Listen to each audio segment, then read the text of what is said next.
క్రీస్తునందు ప్రియమైన దేవుని బిడ్డలారా, ప్రభువును రక్షకుడైన యేసు క్రీస్తు శుభనామములో ఇదేనా ప్రభు సంఘానికి వచ్చిన మీ అందరికీ నిండు వందనాలు తెలియజేస్తున్నాను. ఈ భాగ్యం మనకు ప్రసాదించినందుకై దేవాది దేవునికి నిండు కృతజ్ఞతలు తెలియజేస్తూ ఉన్నాను. ప్రార్థన చేసుకుందాం. అందరూ తల నుంచి కళ్ళు మూసుకున్నట్లయితే ప్రార్థన. మహాగణుడు మహోన్నతుడును సర్వశక్తి మిక్కిలి కనికరం కలిగిన ప్రభువా, ఈ దినం ఈ నెలలో మొదటి పునరుద్ధారపు ఆదివారము మేమందరం సమాజంగా కూడి ఆరాధన చేస్తున్నాం తండ్రి.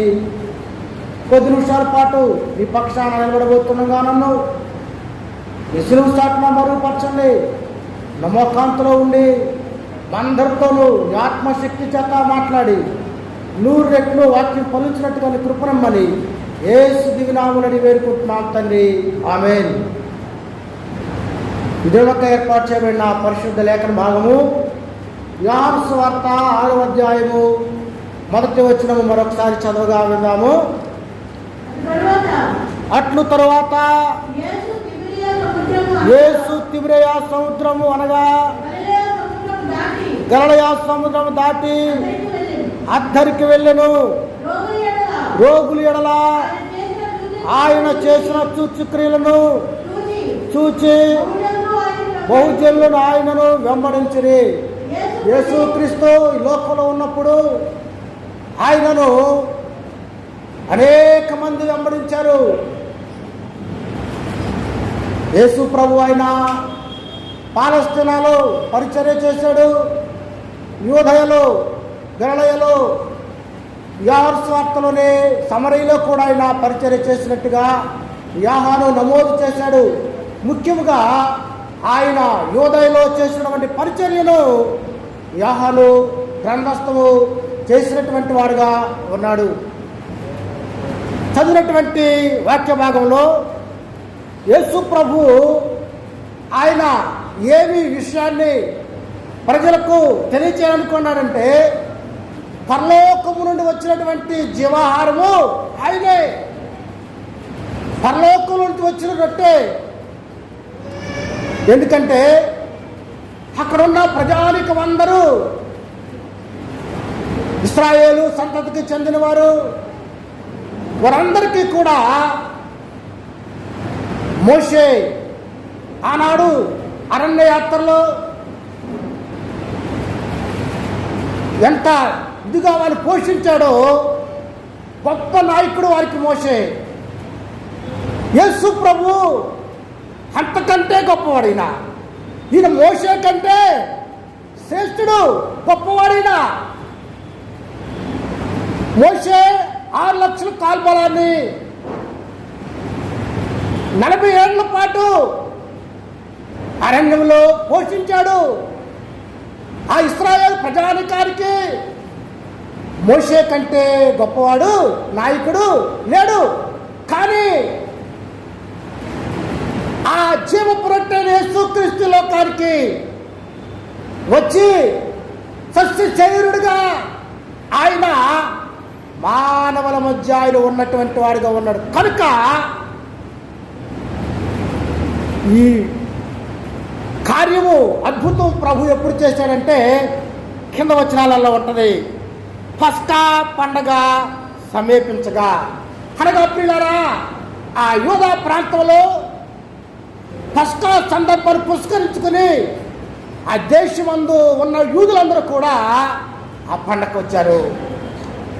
వారందరికీ కూడా ఆయన ఏమై ఉన్నాడో నిరూపించడానికి ఆనాడు మోషే మాత్రమే కాదు, పరలోకముల నుండి వారికి అవసరమైనటువంటి మన్నాను ఇచ్చాడు ఆయన. కానీ ఆ మన్నాన్ని తిన్నటువంటి 6 లక్షల కాల్బలంలో ఎంతమంది వెళ్ళారంట? 2గా.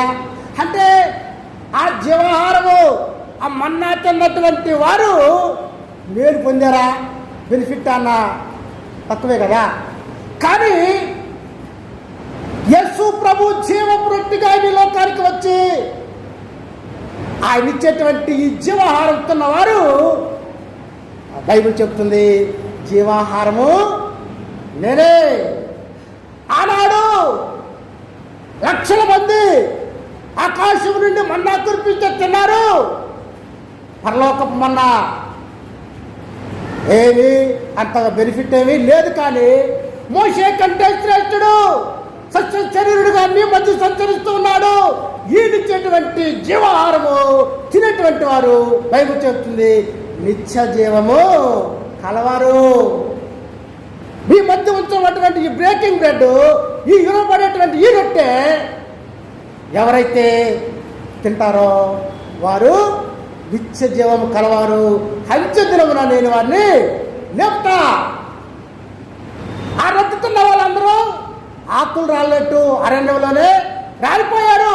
కానీ మీ ముందు ఉంచబడినటువంటి యేసు శరీరముగా సంకేతంగా చెప్పబడుతున్న ఈ రొట్టె తింటే వారు మరణానికి పాత్రలు కాదు, కానీ మరణంలో నుండి జీవంలోనికి దాటి ఉన్నటువంటి వారుగా ఉన్నారు. అందువల్ల ప్రియారా, ఆ పరలోకపు మన్నాకు నమూనాగా యేసు ప్రభు వారికి ఆ రొట్టెను ఇచ్చేటువంటి వాడుగా ఆయన ఉన్నాడు. ప్రియారా, 2వ వచనం చదవమ్మా. రోగుల ఎడల ఆయన చేసిన సూచక్రియలను బహుజనులు ఆయనను వెంబడించి. చాలు పిల్లరా, జలుబు చేసిన వాయిస్ కొద్దిగా మారిపోతుంది. యేసు ప్రభును అనేక మంది వెంబడించారు. ఎందుకు? రోగుల ఎడల ఆయన చేసిన సూచక్రియలు. యేసు ప్రభు ఆయన దగ్గరకు అందరినీ వస్తూ ఉండేవాళ్ళు. ఎందుకు? రకరకాలుగా కదా. కొంతమంది దేనికి? దీనికి. అర్థమైందా? ఫుడ్. యేసు ప్రభు మీటింగ్ అవగానే ఏముంటుందండి? మీటింగు, భోజనం.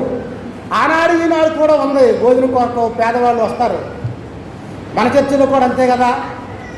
సాధారణంగా శుక్రవారం 5 మంది వస్తారు. భోజనం అంటే ఇంకెక్కువ డబల్ వేసుకోవాలి. వాస్తవే కదా. కాబట్టి ఆనాడు కూడా యేసు ప్రభును ఆహారం కొరకు వెంబడించారు. అంతేకాకుండా యేసు ప్రభు స్వస్థపరిచే యెహోవా రఫా, ఆయన దగ్గరికి వచ్చి వారిని, ఆయన బైబిల్ చెబుతుంది ఆయన కరుణామయుడు. Is gracious God. ఆయన దయామయుడు. ఆయన కృప కలిగినటువంటి వాడు. ఆయన వద్దకు వచ్చి వారు ఏమాత్రము కూడా త్రోసివేసేవాడు కాదు. అది ఎలాంటి రాగమైనా డాక్టర్లు మార్పించలేము, కానీ ఈయన పరమ వైద్యుడు. హల్లెలూయా. యేసు క్రీస్తు పరలోకం నుంచి వచ్చాడు. ఆయన వద్దకు వచ్చిన వారందరినీ కూడా మనం చూస్తూ ఉంటాము. మత్తయి సువార్తలో ఆయన వద్ద పడవేగా. బైబిల్లో కేవలము 30 పైగా రాసి ఉన్నాయి అద్భుతాలు, ఎక్కువ లేవు బైబిల్లో. అంటే ఆయన పడవేయగా ఎంతమంది పడేశారు ఆయన దగ్గర? ఎంతమంది పడేశారు కదా. పడవేసిన వాళ్ళందరినీ బాగు చేశాడు ఆయన. అన్ని కౌంటింగ్ రాయల బైబిల్లో. కానీ సకల రోగుళ్ళు యూదయ, సమరయ, గలిలయ, ఆఖరికి పాలస్తీనా కింద భాగంలో సుర్పేనిక అని ఉంటుంది. అది బాగా చీకటి ప్రాంతం. అక్కడి నుంచి కూడా వచ్చింది. చూసారా? అక్కడక్కడ యేసు ప్రభు వెళ్ళాడు. అంటే ఆ దేశము పై భాగం నుండి కింద భాగం వరకు కూడా బెనిఫిట్ మేలు పొందినటువంటి వారంటే ఎవరు కూడా లేరు. అందుకని రోగుల ఎడల ఆయన చేసిన సూచక్రియలు చూసి యేసు ప్రభు ఆయన రోగుల ఎడల కనికరము. ఇవాళ రోగం లేని శరీరం ఉందా అంటే సాయంకాలం మనుషాపం చూడండి, ఏమి ఖాళీ ఉండవు. అంతేకాదు ప్రతి ఇల్లు ఏమైపోతుంది? ఇవాళ మనుషాపం అయిపోతుంది. రోగం లేనటువంటి శరీరం లేకపోవచ్చు, కానీ ప్రభు అయితే ఆయన అన్నిటి స్పెషలిస్టే కదా. ఆయన అన్నిటి స్పెషలిస్ట్. ఆయన దగ్గరకు వస్తే ఆయన యొక్కకు వచ్చి వారు ఎంత మాత్రము కూడా త్రోసివేయరు కనుక అనేక మంది యేసు ప్రభువును వెంబడించిరి. క్రీస్తునందు ప్రియులారా, 3వ వచనం చదువుతాము. యేసు కొండ ఎక్కి అక్కడ శిష్యులతో కూడా కూర్చుండెను. పస్కాను యూదుల పండుగ సమీపించను. చాలు ప్రియులారా, యేసు ప్రభు అరణ్య ప్రాంతంలో లోకా రాస్తాడు. ఆయన ఎడారిలో, అంటే మోషే ఎలాగైతే ఎడారిలో ఇశ్రాయేలు సమూహాన్ని నడిపించి ఆహారాన్ని పెట్టాడు. యేసు ప్రభు కూడా అరణ్యంలో ఆయన జన సమూహానికి పోషించినటువంటి వాడుగా. కానీ కొండెక్కాడంటే కొండెక్కి అందరూ కనబడతారు కదా, బైబిల్ చెబుతుంది కొండ మీద ఉన్న ఇల్లు మురిగయ్యి ఉండదు, అందరూ కనబడుతుంది. అలాగే ప్రభు కూడా వేలాది మందికి కనబడి ఆయన బోధించడానికి అనుకూలంగా పర్వతాన్ని ఎక్కినటువంటి వాడుగా ఆయన ఉన్నాడు. 4వ వచనంలో అప్పుడు పస్కాను యూదుల పండుగ సమీపించాను. ప్రియులారా, యూదులకు పస్కా ఎంత ప్రాముఖ్యమైందంటే వారు బానిసత్వం నుండి విమోచించబడిన విధానాన్ని జ్ఞాపకం చేసుకుంటూ దేవుడు వారి విమోచనకర్తగా రక్షకుడుగా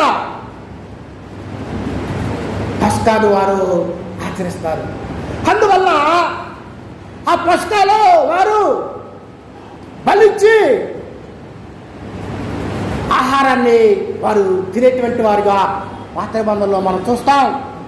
కాబట్టి యేసు ప్రభు ఆయనే పస్కాగా, ఆయనే జీవాహారంగా, ఆయనే బలి పశువుగా కనుపరుచుకోవడానికి ఆయన కనబడతా ఉన్నాడు. క్రీస్తునందు ప్రియులారా, పస్కాలు ఎలాగైతే వారికి విమోచన గుర్తుగా ఉందో యేసు ప్రభు కూడా అక్కడ ఎలా కనబడుతున్నాడు, వారి విమోచనకు గుర్తుగా ప్రభు వారికి కనబడేటువంటి వాడుగా ఉన్నాడు. ప్రియులారా, అరణ్యములో వారి విమోచన ఎంతో గొప్పది. వారి సత్వం నుండి పరో శంకరాల నుండి వారు విమోచించబడ్డారు. అందుకే పస్కాలో వారు ఆచరించేవారు. క్రీస్తునందు ప్రియులారా, ఆ పస్కా యేసు ప్రభులోనే ముగించబడింది. ఎందుకో తెలుసా? పస్కాలో బలి పశువు బలి కావాలా? నూతన నిబంధనలో పస్కాలో బలి పశువు ఆయన బలి కాలేదు. ఎందుకంటే ఆయనే పస్కాగా బలైపోయాడు. అందువల్ల ప్రియులారా, ఈ రొట్టెను 5,000 మందికి 5 రొట్టెలు 2 చిన్న చేపలు పంచుట్ల ఉద్దేశం ఏమిటంటే ఆ పస్కాను నేనే పస్కాగా అందరి కొరకు బలి కాబోతున్నవాడిని యేసు ప్రభు ఆయన కనుపరుచుకునేటువంటి గొప్పవాడుగా ఆయన ఉన్నాడు. క్రీస్తునందు ప్రియులారా, 6వ వచనం చదువుతాము.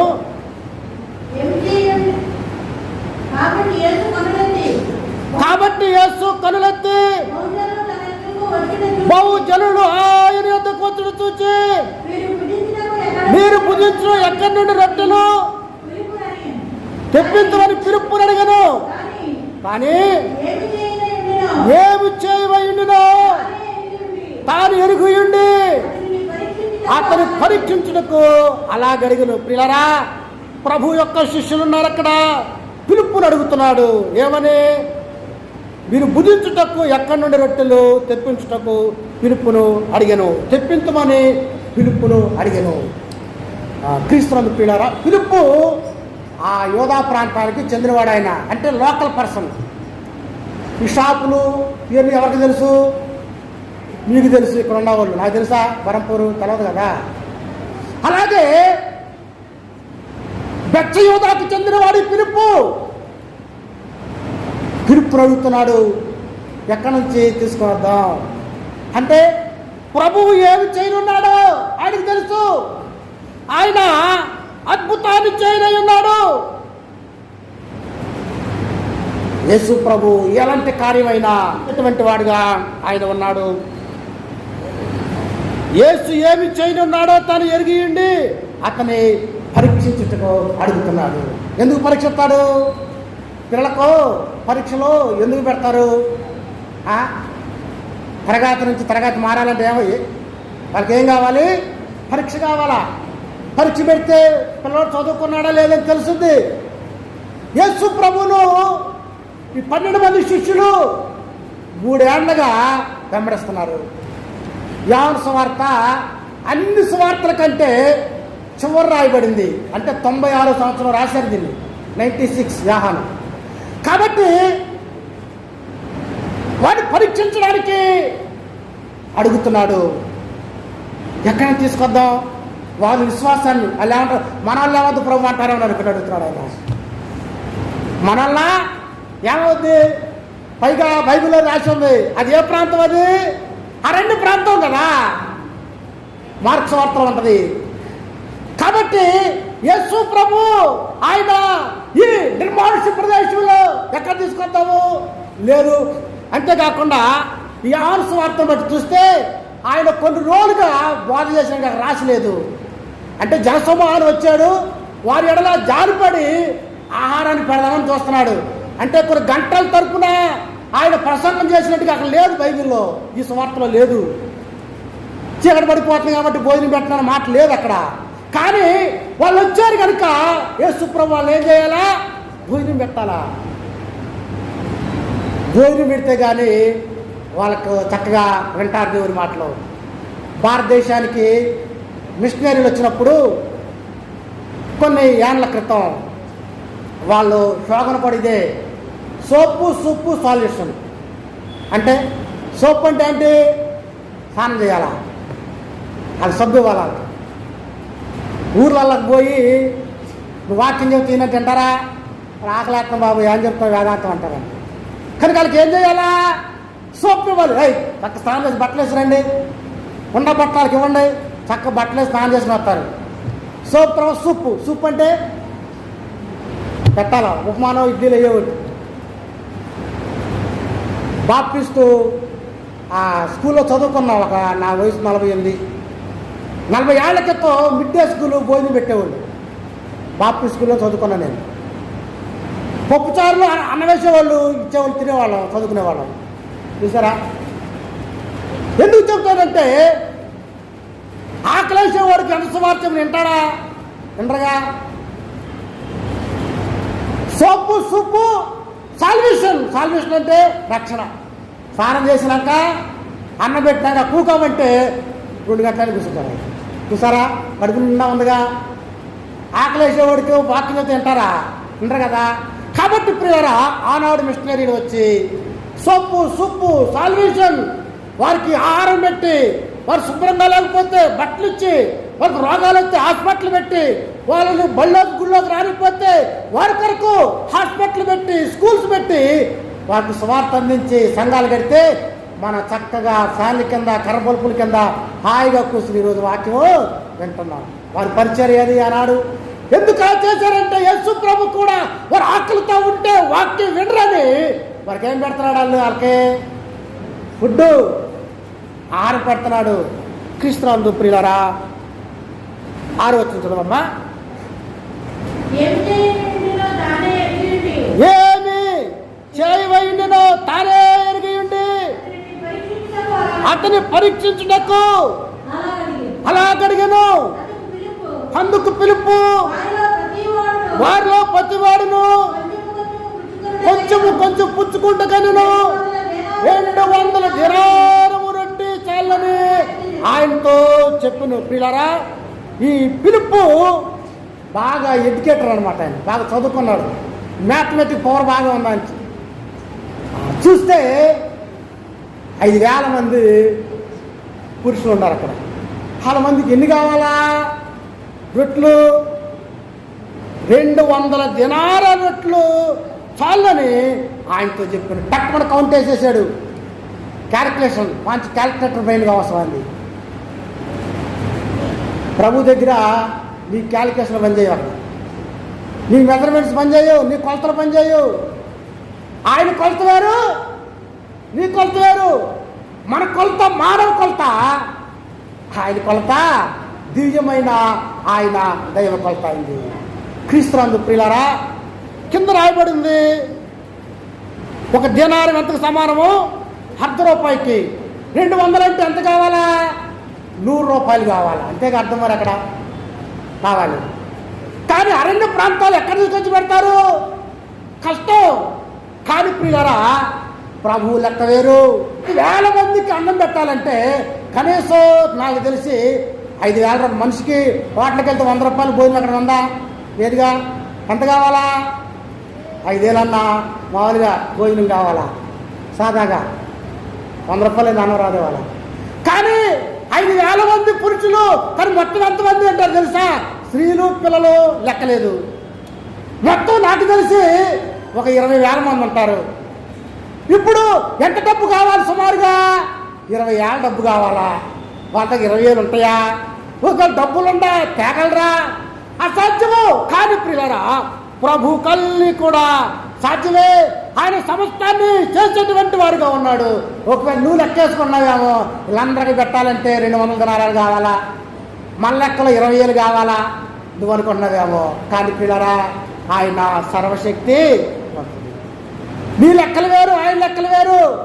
నీ వ్యక్తిగత జీవితంలోనైనా, నీ కుటుంబ జీవితంలోనైనా, నీకున్న అన్ని పరిస్థితుల్లో కూడా నువ్వు లెక్కేసుకున్నావు. ఇది సాధ్యమేనా? ఈ సమయంలో ఎంతమందికి ఆహారం పెట్టడము సాధ్యమేనా? భవిష్యత్తులో ముందు కొనసాగించడం సాధ్యమేనా? వ్యాపారాన్ని ముందు కొనసాగించడం. నీ క్యాలిక్యులేషన్లు వేరు, ఆయన క్యాలిక్యులేషన్ వేరు. ఆయన లెక్కలు వేరు. నువ్వు అనుకున్నట్టు కాదు. ఆయన సర్వశక్తివంతుడు. ఆయన సమస్తాన్ని నిర్వర్తించేటువంటి వాడుగా ఉన్నాడు. ఈ సృష్టిలో ఉన్నటువంటి ప్రతి జీవిని కూడా ఆయన ఏం చేస్తున్నాడు? 100వ కీర్తనలో చూస్తాం మనం. 100వ కీర్తనలో పోషణాధారము. ఆయన మనల్ని పోషించేటువంటి వాడుగా ఉన్నాడు. క్రీస్తునందు ప్రియాదేవులారా, నీ లెక్కలు వేరు, ఆయన లెక్కలు వేరు. ఆయన సమస్తాన్ని చేసేటువంటి వాడు ఉన్నాడు. లేఖనము మాట్లాడుతూ ఉంది. 8వ వచనము చదువుదాము. ఆయన శిష్యుల్లో ఒకడు అనగా సీమోను పేతురు సహోదరుడు ఆంద్రేయ ఇక్కడ ఉన్న చిన్నవారి యొద్ద 5 యవ్వల రొట్టెలు 2 చిన్న చేపలు ఉన్నవి. కానీ ఎంతమందికి ఎంత మాత్రం ఆయనతో అడగగా, క్రీస్తునందు ప్రియులారా, బైబిల్ చెప్తా ఉంది ఎంతమంది జనం.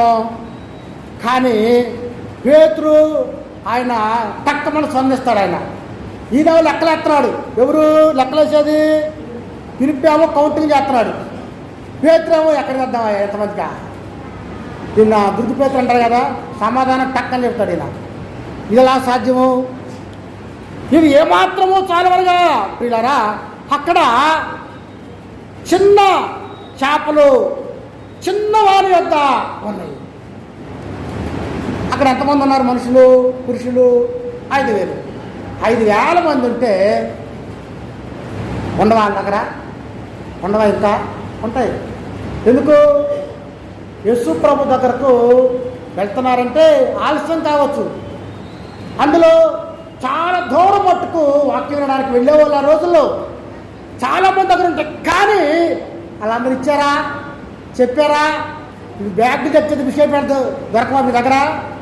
బ్యాగ్లో ఉంటాయిగా. వాటర్ బాటిల్ దొరకవా? ఉంటాయిగా.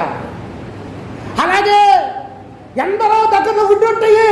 కానీ ప్రభువుకి ఇచ్చే మనసు ఉందా? ఇవాళ సమస్య డబ్బులు లేక కాదు. ఏమి లేక? ఇచ్చే ఇక్కడ కడదే ప్రాబ్లం. ఈ చిన్న పిల్లవాడే ఎందుకు ఇచ్చాడంటే, పిల్లవాడు ఆలోచించడుగా. తర్వాత ఆకలేస్తుందేమో, ముందు పిల్లవాడికి ఉంటుందా?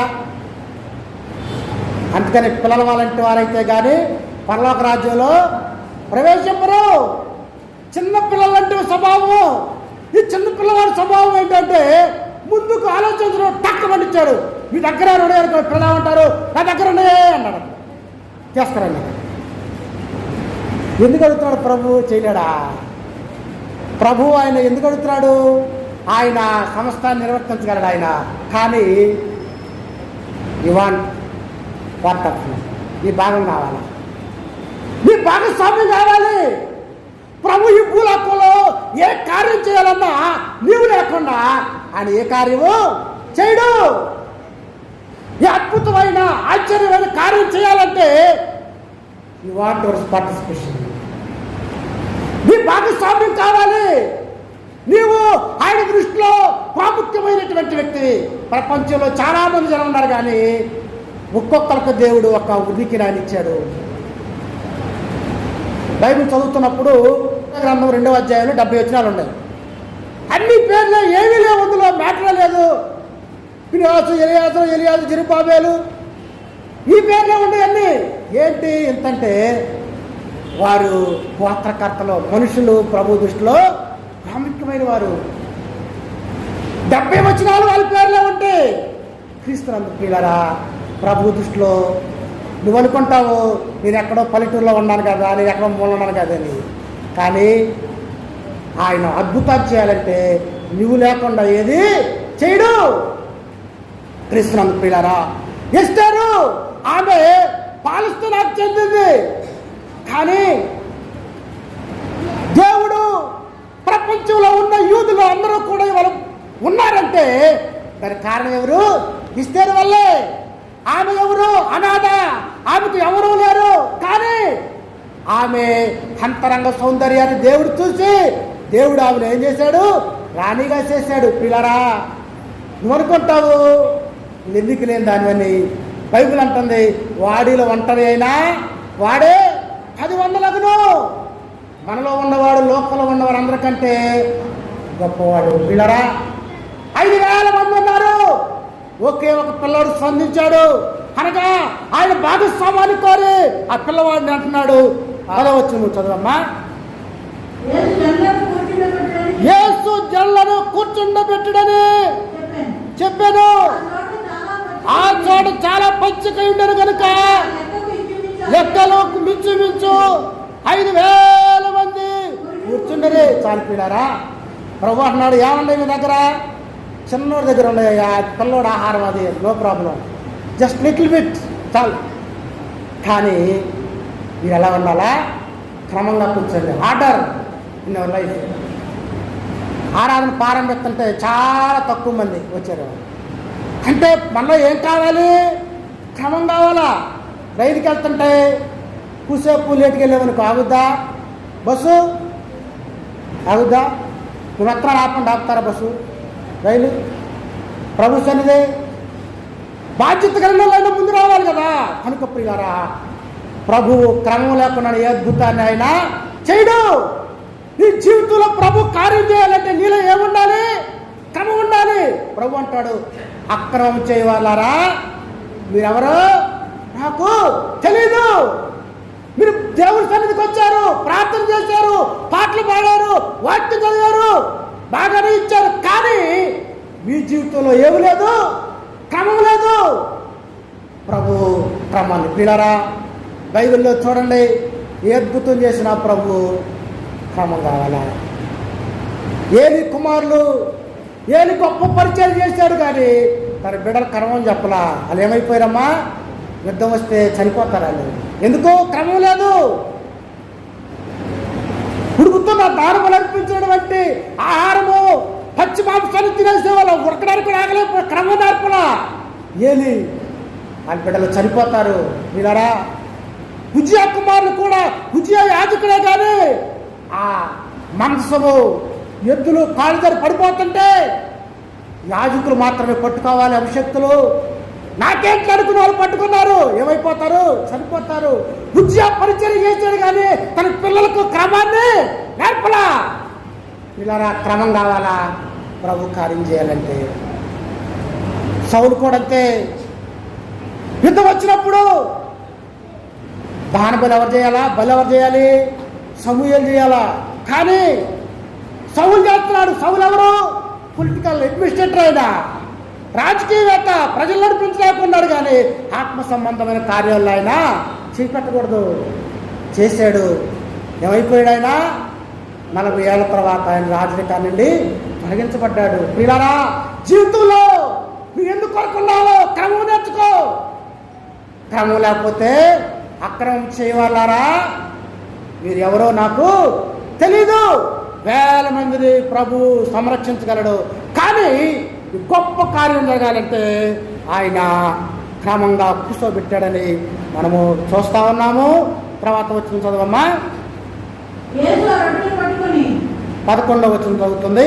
యేసు ఆ రొట్టెను పట్టుకుని కృతజ్ఞతాస్తుతులు చెల్లించి రుచి వారికి వడ్డించెను. అలాగనే చేపలు కూడా ఇష్టమైన మటుకు వడ్డించను. చాలు ప్రియులారా, ఆ రొట్టె యేసు ప్రభువు చేతులలో పెట్టబడింది. It is gone to hands of God. Lord Yesu ప్రభు దగ్గరికి వెళ్ళింది. యేసు ప్రభు చేతిలో పెట్టబడింది. ఆయన చేతుల్లో అవి రేపించబడ్డాయి. ఆశీర్వదించబడ్డాయి. మార్కు సువార్త 6వ అధ్యాయంలో అయితే ఆయన విరిచెను అనే మాట ఇక్కడ లేదు. ఆ మాట ఆయన విరగదీశాడు. ఏంటి విరగదీశాడు? ఆ రొట్టెను ఆయన విరగదీశాడు. ప్రియారా, అది గింజలో నుండి తయారవుతుంది. రొట్టె పిండి చేయబడింది, పెరుగుతుంది. ఎక్కడన్నా విత్తనాలుగా ఉంటే మొలకేశాడు, చిగురిచ్చింది, బట్టిగా వచ్చేసింది అనుకుంటాం. అది రొట్టె. ఆ గింజలు పౌడర్ చేయబడ్డాయి. యేసు ప్రభు అని ఎరగదీశాడు. ఆల్రెడీ నిర్జీవమైనటువంటి రొట్టెది అయినప్పటికీ కూడా నిర్జీవమైనటువంటి ఆ రొట్టె యేసు ప్రభు చేతుల్లో అది జీవంగా మాత్రమే. హల్లెలూయా, హల్లెలూయా. క్రీస్తునందు ప్రియజనులారా, యేసు ప్రభు హస్తాలు జీవాన్ని ఇచ్చేటువంటి హస్తాలుగా ఉన్నాయి. యేసు మరణించేటువంటి వాటిని జీవములోనికి తెప్పించేటువంటి వాడుగా. పిల్లరా, అది మామూలు రొట్టె కానీ యేసు ప్రభు యొక్క శరీరము. యేసు ప్రభు ఎలాంటి వాడంటే ఆయన జీవాన్నిచ్చేటువంటి జీవ ప్రతాపగా ఆయన వచ్చినాడు. పిల్లరా, ఆ రొట్టె ఆయన చేతిలోకి వెళ్ళింది. తండ్రి కృతజ్ఞతాస్తుతులు చెల్లించాడు. విరిచి ఇవ్వగా ప్రార్థన కొందుకు వస్తున్నాయి. ఇదేంటి ఆశ్చర్యమే. ఎందుకు? యేసు ప్రభు ఆ ధాన్యాన్ని ఆయన జీవంగాను చేయగలిగినటువంటి గొప్పవాడు. ఆయన చనిపోయిన చేపలు, ఎండిపోయినటువంటి చేపలు, అద్భుత కార్యము యేసు ప్రభు చేతులలోకి నువ్వు వచ్చావంటే, యేసు ప్రభు చేతుల్లో ఇరగబడ్డావంటే ఈ జీవితాన్ని ఏం చేస్తాడు తెలుసా? ఆయన అద్భుత కార్యాన్ని చేసేవాడు. క్రీస్తునందు ప్రియజనులారా, వారిలో విశ్వాసాన్ని పెంచడానికి, వారిలో దేవుడు ఎలాంటి వాడు చూపించడానికి ఆయన గొప్ప కార్యాన్ని చేసినటువంటి వాడుగా ఉన్నాడు. 10వ చదువమ్మా.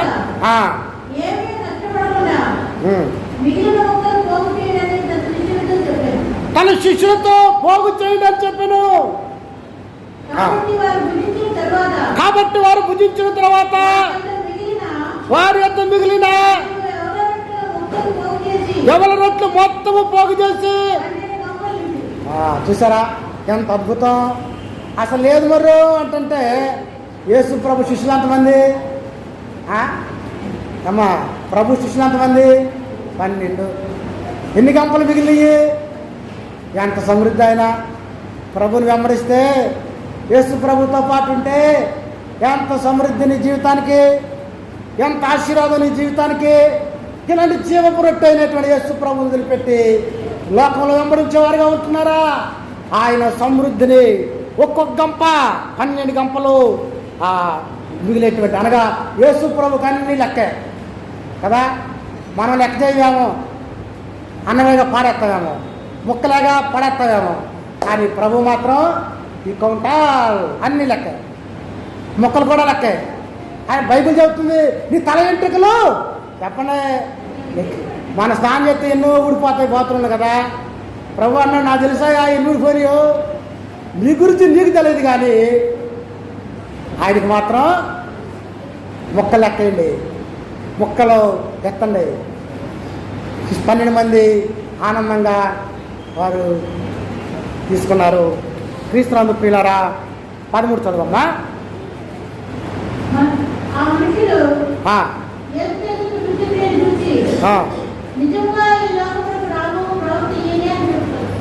ప్రవక్త ఈయనే. ప్రవక్త అంటే మోషే ప్రవక్త, ఇశ్రాయేలుకు దేవునికి మధ్యవర్తి.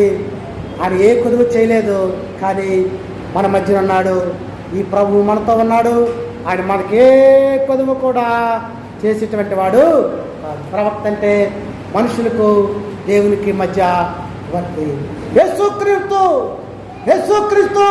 ఆయన నిరంతర ప్రవక్త, నిరంతర యాజకుడు, మెల్కీషెదెకు క్రమం చొప్పున. క్రీస్తునందు ప్రియులారా, యేసు ప్రభు చేతిలోకి ఆ రొట్టె వెళ్ళబడింది. ఆ రొట్టె ఆయన చేతిలో నిర్జీవమైనదే కానీ విరిచి ఇవ్వగా అది అనేకులకు, అది ఏ రొట్టె తెలుసా? ఆనాడు రొట్టెలు తిన్నారు, అరణ్యంలో రాలిపోయారు, కానీ ఈనాడు నీ ముందు తమ్మినటువంటి ఈ రొట్టె కనుక నువ్వు తింటే ఎన్నడూ నువ్వు మరణము కావు. ఆయన జీవాహారాన్ని లోకంలోకి ఇవ్వడానికి వచ్చాడు. ఆ జీవాహారంగా తానే పస్కా పశువుగా. కనుక ప్రియులారా, జీవాహారంలో పాల్పొందిన మనము నిత్య జీవం గలవారమై ప్రభుత్వ యుగంలో ఉండుగాక. దేవుడి మాటలు ఆశీర్వదించుగాక. ఆమేన్. ప్రార్థన చేసుకుందాము. తల వంచండి.